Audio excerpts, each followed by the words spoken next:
everyone, it's Lisa from My Dreaming Soap. Welcome to my channel and thanks for dropping by. Today's cold process soap making tutorial is the second in my series You Can Make This Soap, where we take a cold process soap making technique and break it down, give lots of hints and tips so that hopefully you feel confident enough to give it a go yourself. Now, there is a presumption with all of my videos that you do have some basic cold process soap making skills and that you are fully familiar with the lye safety precautions. Now, I held a vault and the Tiger Swirl was the technique that people most wanted to learn how to make. So that is what we're going to do. If you find these videos useful and benefit from them in any way, it would be great if you'd hit the like button and maybe leave a comment below. These things do actually help my channel to grow. Maybe you'd like to subscribe to see what I'm making in the future. And if you can possibly bear to let any of those adverts run, well, 30 seconds of some of those longer ones that YouTube sticks on, it means that YouTube sends a tiny little payment my way. And hey, it all helps. Come on, let's go and make some soap. So I thought today we'd start off with the finished soap, which I know is a little bit odd for soap videos, but as we're looking at a tutorial to make the soap, it's nice to have an idea of what we're aiming for right at the beginning. Now there are a few different variations on a Tiger Swirl, and as you can see with mine, I've chosen to do quite a sort of droppy swirl on mine and also keep the swirl so that the drop stays at the centre of the mould. Now I decided to do my soap in a tall and skinny mould, but that's not absolutely necessary. You can just use a normal standard loaf mould, that will be absolutely fine. I also decided that I wanted a little bit of variety, so I decided to have a solid base layer before my Tiger Swirl came in. Now, if you don't feel quite confident enough in dividing your batter out and making sort of separate little mini batches of batter, then just literally do a Tiger Swirl all the way through yours. There's no need for you to split out the extra batter if that's not something that you're comfortable with doing. So I chose my colours, we'll have a look at that in a second, and what I want to do is when I bring the Tiger Swirl in, that it's going to be mainly a combination of this sort of magenta-y type pink colour and white stripes, and then every now and again I just want to throw in one of the teal coloured stripes just to pick out that colour that's coming up from the base. So let's have a look at how we calculate how much soap we need for each of these parts if you are going to split it out and do two separate sections. So first of all, we need to take the height of our soap. Now remember, when you're calculating this, take the height of the bar that you want to produce, not the total height of your soap mould. And you can see mine is 9 centimetres tall.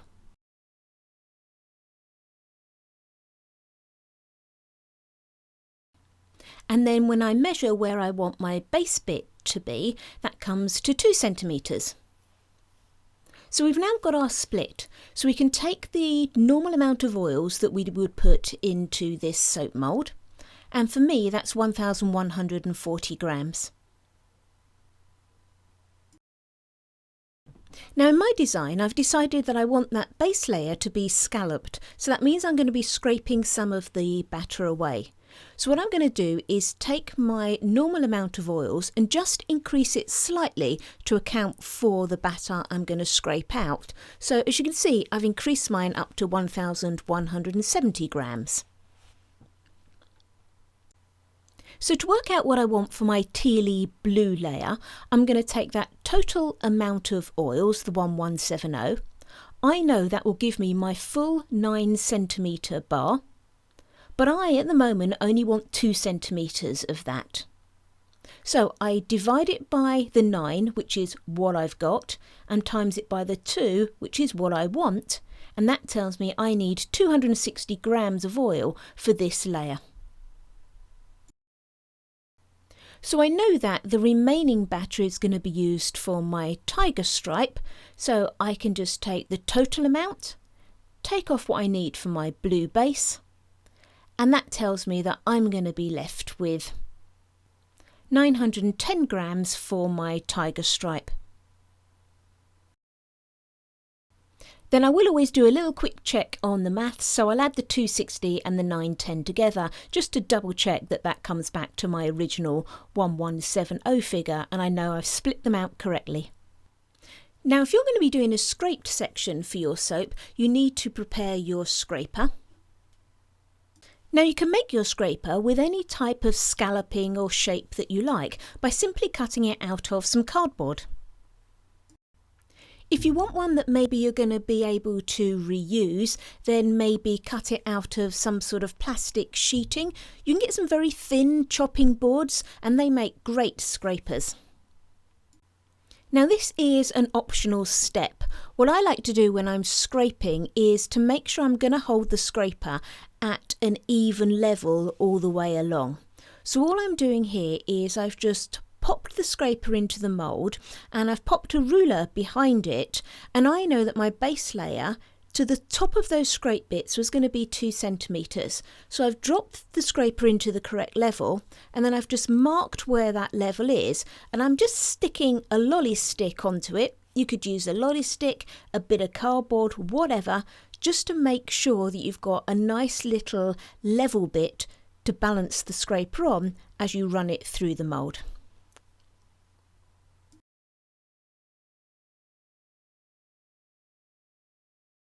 So let's have a look at some colours then. Now obviously if you want to do a tiger coloured tiger stripe, you're going to go more for the oranges and blacks. But as we've already seen from my plan, I want to have a magenta type stripe, so I'm going to combine Purple Passion from You Make It Up and Neon Pink from Mica Mama. I'm going to use Turquoise Delight from You Make It Up for the occasional stripe that's going in my Tiger Swirl and for my base, and then some titanium dioxide for my white stripe. So I've now got my prepared lye solution and my melted oils for my entire batch. I'm then just going to pop my lye solution into a jug with some warm water in the bottom, just to bring it up to my soaping temperature of between 80 and 90 degrees. Again, this is something that it's not absolutely essential to do. For me and my recipe, if I soap much below this temperature, I tend to get a false trace. So I like to just get everything up to the range that I like to work in.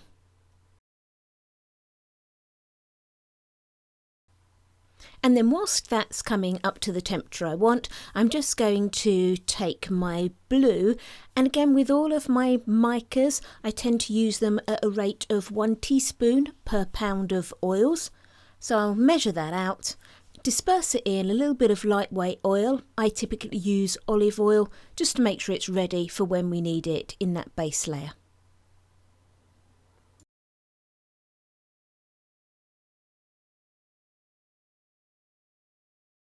So let's start doing that base layer. So we need to separate our 260 grams or whatever your equivalent is of those oils.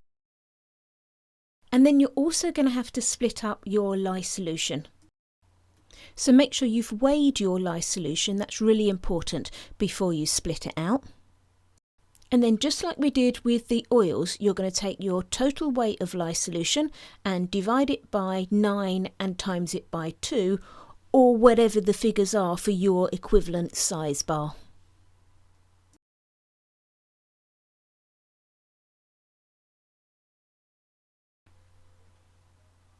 And then I'm going to add in some sodium lactate at a rate of 1 teaspoon per pound of oils. Now if you wanted to add your sodium lactate to your entire batch of lye once it's cooled down, rather than doing it separately like this, that would be absolutely fine. All it would mean is that when you weighed your lye solution, you should weigh it with the sodium lactate in it so that you get the correct split. And then if you look at the oils, can you see I've just put them into the pot with the mica already in it? Now this can be a nice straightforward way to do it. One thing I would say though is that if you add your mica to your oils before you add your lye solution, it can be difficult to actually spot an emulsion. So if you're not very confident at that, then leave your mica till a normal time, sort of when you've got to an emulsion or a thin trace, and add them in at that point. And then I've done that classic thing of not using a large enough container, so I'm just going to pop it into something slightly bigger so I don't make a mess when I start blending it.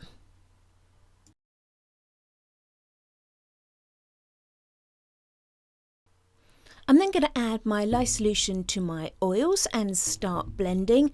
I'm probably going to go for sort of a medium type trace here, so it sets up reasonably quickly, but try not to get it too thick, because you still want it to flow nicely into the mould without you having to squash it in, which then gives rise to gaps and air bubbles and all sorts of stuff.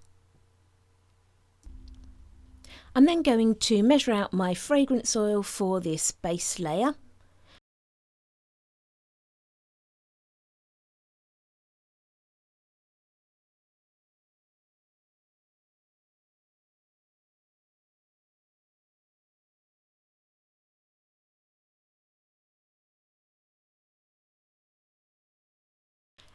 And then mine was still a little bit thin, so I'm just going to give it a little bit more of a blend to get it to the right trace.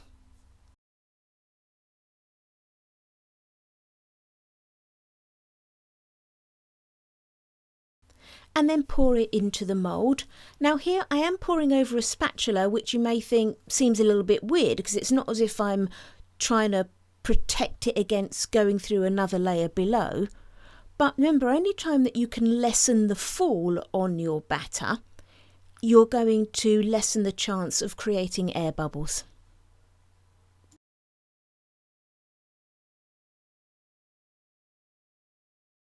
So whilst that base layer is setting up, let's mix up our colours for our tiger stripe. Now if you remember, for that pink I wanted sort of more of a magenta colour, so I'm actually mixing some neon pink with some of my purple. Now whenever you mix in neons, they can be quite tricky to disperse, and they don't just mix nice and easily like micas do straight into some oil.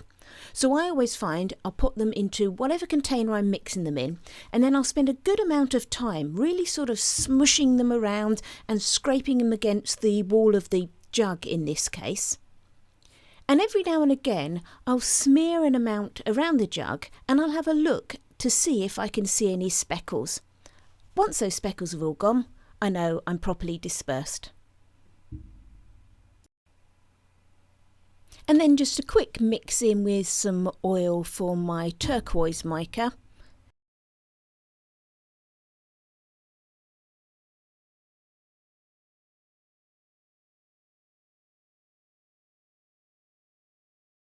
And then I'm going to leave the titanium dioxide to add in after I've mixed up my batter. So I've been testing my base layer to see if it's ready to scrape, and it is now. So let's have a look at how we can tell it's ready. When I initially tested and I just poked the base layer, the batter that I moved started to flop over a bit. But this time when I poked that base layer, the batter actually held its structure. And that's what you're looking for. You don't want it really thick, but you just want to get to that point where it will support itself without moving. So let's just get our scraper in a small pot and just gently scrape away that scallop shape that we want. And once we've done that, again, I'll just leave it for a little while just to make sure that that's nice and set and it doesn't get disturbed when we start pouring on that tiger stripe. And don't forget, whenever you do anything like this, to make sure you clean down the sides of your mould so you don't have random bits of the base up the side of your bars.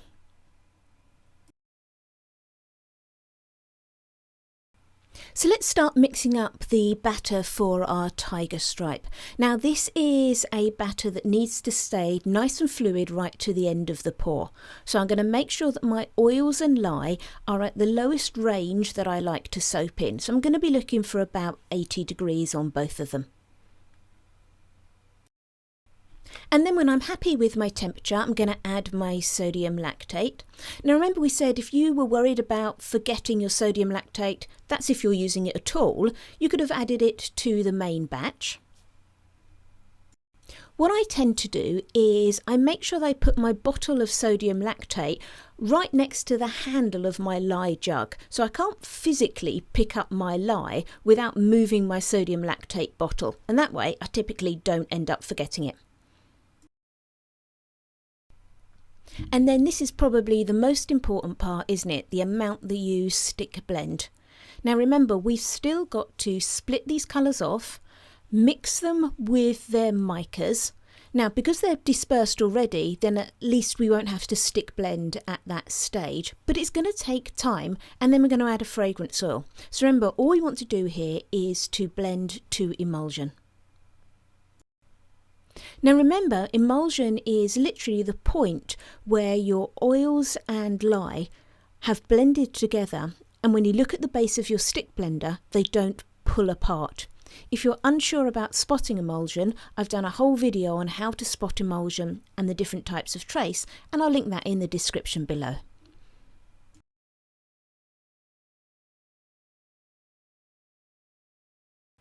Okay, so let's get this batter divided up. Now, I do actually weigh mine, but there's nothing wrong with you just pouring it into the jugs and looking to see if they look at the quantities that you want. I just actually find weighing it, for me, tends to be a little bit quicker because I know exactly how much to pour into each jug, rather than trying to even everything out, just by looking at it. So I'm then dividing my batter up and just making sure, because of my design, I want twice as much for the pink and white as I do for the blue.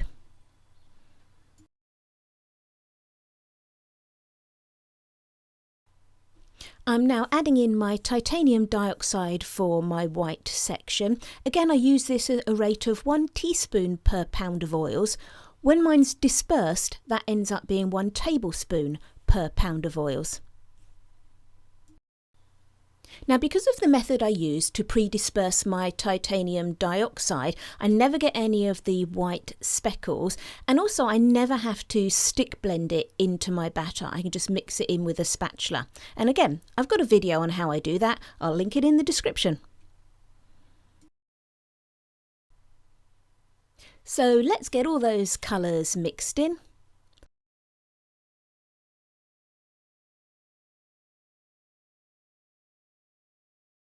And then we'll measure out and add our fragrance oil. Now when you're choosing a fragrance oil for this technique, remember you do want your batter to stay fluid, so you don't want to be using something that's going to accelerate your trace. I'm actually using a fragrance oil called Galaxy of Stars, and it's from Sensory Perfection in the UK.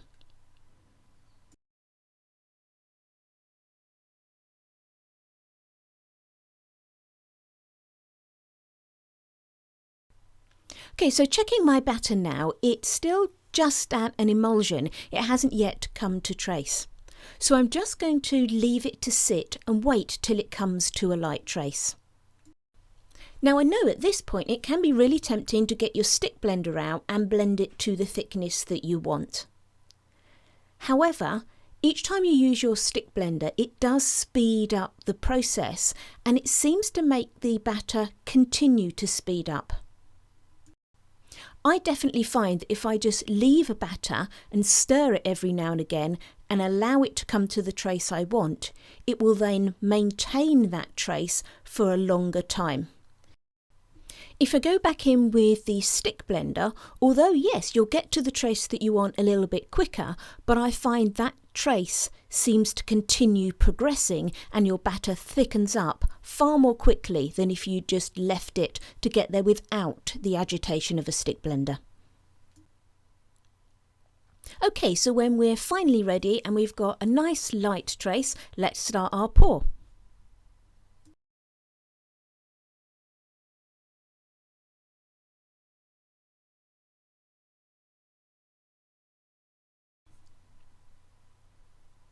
So let's think about what we're looking at when we do this pour.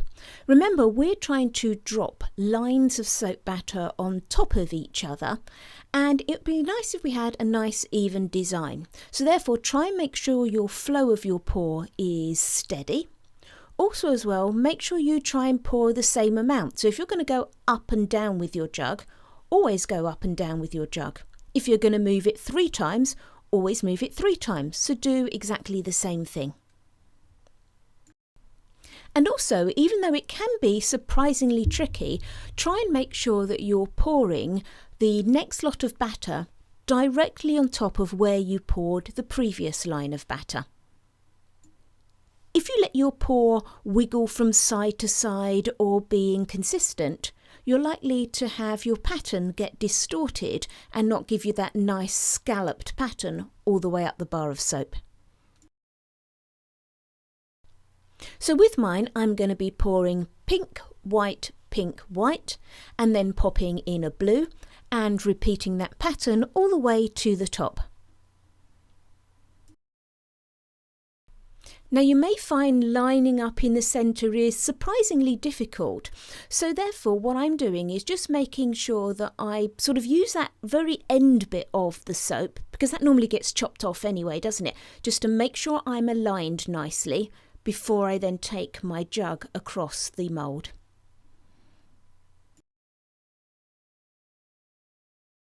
Now, as you go through the pour, your batter will start to thicken up, and that's why it's really important to start pouring at a nice light trace. And as long as you do have a light trace, you're not going to have those colours mottling at the start of your design. But what you want to avoid is that batter getting all thick, so that you're either not being able to pour it into the mould, or that those lines just then sit on top of each other and you lose that nice drop in your design.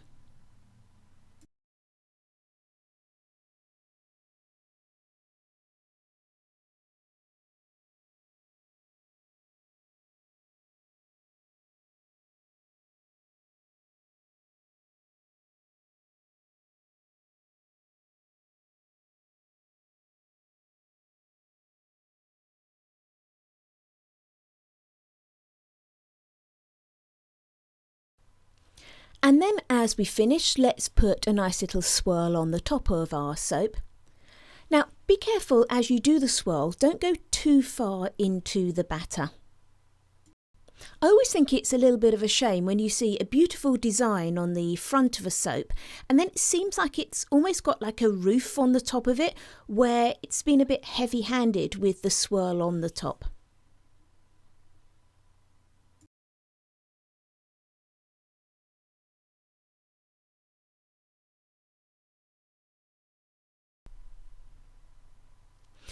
And once we're completed, I'm going to, as normal with mine, cover it, wrap it in some film so it doesn't get exposed to any air, and then I'll CPOP it at 75 degrees C, 170 degrees F, turn the oven off as soon as the soap goes in.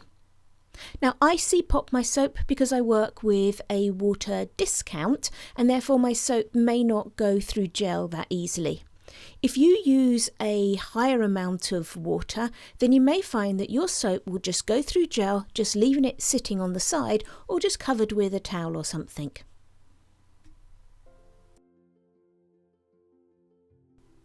And then I've unmoulded my soap a day later. Now I know you've already seen the soap, so what I'm going to do is I'm just going to speed the cut up a bit and put the cut and then the beveling and stamping to a little bit of music just to finish this off.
So let's just finish off with some photos of the soap.